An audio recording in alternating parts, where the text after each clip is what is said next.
जज के घर से चंदन के पेड़ चुराने वाले 4 गिरफ्तार। छत्रपति संभाजीनगर से धरी गई अंतर्राज्यीय चंदन चोर टोली। अपराध शाखा यूनिट 1 की कार्रवाई। सीपी रेड्डी ने पत्रवार्ता में दी जानकारी।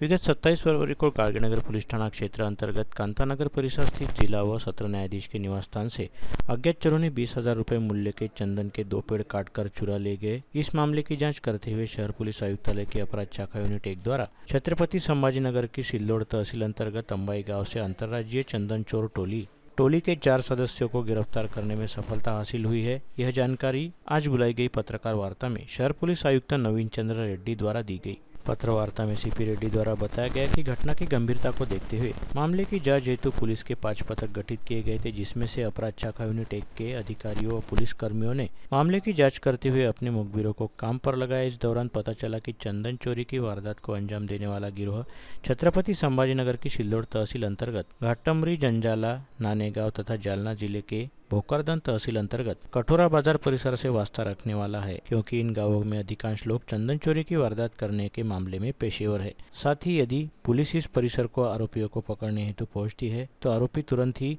अजंता गुफाओं के जंगलों में जाकर छुप जाते हैं। साथ ही पुलिस को स्थानीय लोगों के प्रतिकार का सामना करना पड़ सकता है। इसी दौरान पुलिस को यह जानकारी मिली कि इस वारदात में शामिल रहने वाला जंजाला गांव का निवासी इजराइल खान इस्माइल खान गोलवाल उम्र 24 अंबई गांव के बाजार में आ रहा है, जिसके चलते 4 अप्रैल को अपराध शाखा यूनिट 1 के अधिकारियों और कर्मचारियों ने सुबह से ही अंबई के बाजार में वेशांतर करते हुए अपना जाल बिछाया और इजराइल खान के अंबई बाजार में आते ही उसे दर दबोचा, जिसके बाद उसे नज़दीकी पुलिस थाने में ले जाकर उससे कड़ाई के साथ पूछताछ की गई और उसके द्वारा दी गई जानकारी के आधार पर शाहिद खान अली खान काले से व असलम खान उमर खान पठान, दोनों जंजाला तहसील सिल्लोड़ जिला संभाजीनगर तथा जाकिर खान शेर खान दीक्षा भूमि नागपुर तथा जाकिर खान शेर खान अचलपुर अमरावती को गिरफ्तार किया। वही एक अन्य आरोपी अभी फरार है, जिसकी तलाश जारी है। साथ ही पत्रवार्ता में अमरावती शहर पुलिस आयुक्तालय के विविध पुलिस थानों में NDPS एक्ट के तहत दर्ज कुल 67 मामलों में जब्त किए गए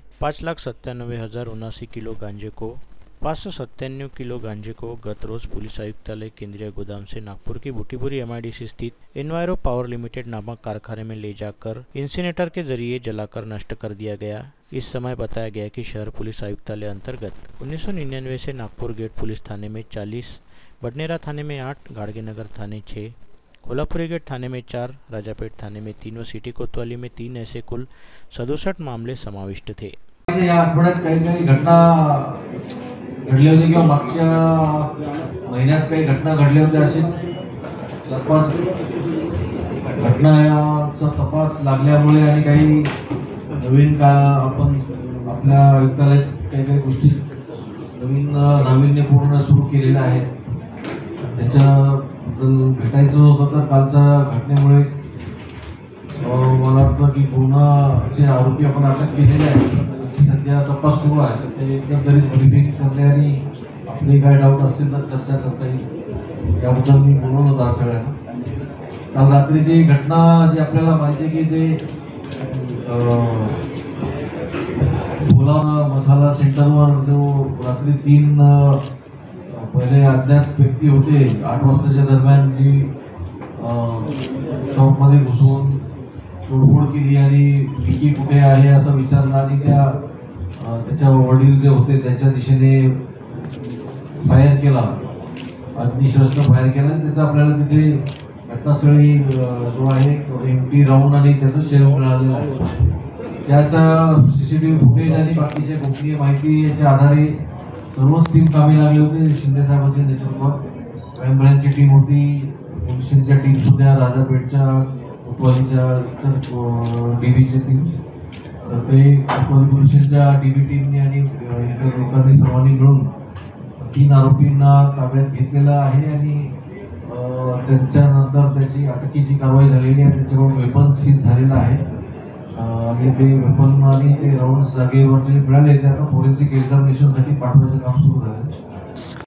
1,40,40,000चा मुद्देमाल संपूर्ण प्रक्रिया पूर्ण करून म्हणजे त्याच्यामध्ये न्यायालयाची ऑर्डर घ्यावी लागतात आणि पोल्युशन कंट्रोल बोर्डचं सर्टिफिकेट, त्यांची परवानगी, जाळ्याची परवानगी वगैरे घेऊन जे बायो हे आहे बायो कन्व्हर्टर किंवा बायो हे डिस्ट्रॉय करता येतो की पर्यावरणाचं पूर्णपणे त्याच्यामध्ये हे केला जातो, काळजी घेण्यात येते. आणि तसे ते बोटीभरी इथे असल्यामुळे DCP बारावकर मॅडमच्या नेतृत्वात टीम तिथे नागपूरला काल गेली होती आणि आज जवळपास 6 क्विंटल जो आहे गांजाचा आणि इतर अंमली पदार्थांचा मुद्देमाल नाश करण्याची काल प्रक्रिया झालेली आहे. फोटोग्राफ्स आपल्याला शेअर करण्यासाठी मी सांगतो.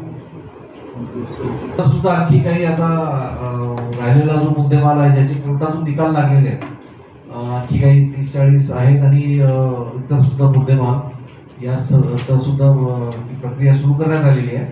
साथ ही गत शाम 7:30 बजे वसंत टॉकीज परिसर स्थित जय भोले पान मटेरियल सेंटर पर 3 युवकों द्वारा जमकर तोड़फोड़ करते हुए विदेशी बनावट वाली देसी पिस्तौल से फायरिंग के मामले में संदिग्धों को हिरासत में लेने की बात भी CP रेड्डी द्वारा बताई गई. काल संध्याकाळी जो मंगलानीच्या शॉपवर एक घटना घडली होती ज्याच्यामध्ये आरोपीने अग्निशस्त्राचा वापर करून फायर केलेला आहे आणि जीवे मारण्याचा प्रयत्न केला असा आम्ही यामध्ये गुन्हा दाखल केला आहे. ज्यांनी अग्निशस्त्राचा म्हणजे देशी कट्टा आणि याचा वापर करून फायर केला आहे, या आरोपीचं निष्पन्न करून त्या आरोपितांना अटक करण्यात आलेली आहे. नेमकी आता फायरिंग ही त्याच्यावर का केली आणि त्याचा उद्देश काय आहे, कोणी त्यांना सांगितलं होतं, या गोष्टींचा तपास करणे आता बाकी आहे. तर त्याच्यासाठी आरोपितांना न्यायालयात हजर करून त्यांचं कस्टडी रिमांड घेण्यात येत आहे आणि संपूर्ण गुन्ह्याचा तपास करण्याचा किंवा यांच्यामध्ये काय खून आहे याच्यामागे ज्यांनी यांना करण्यासाठी उद्युक्त केलेला आहे अशा व्यक्तीला सुद्धा शोधून पुढील कायदेशीर कारवाई करण्यासाठी तपास करण्यात येईल.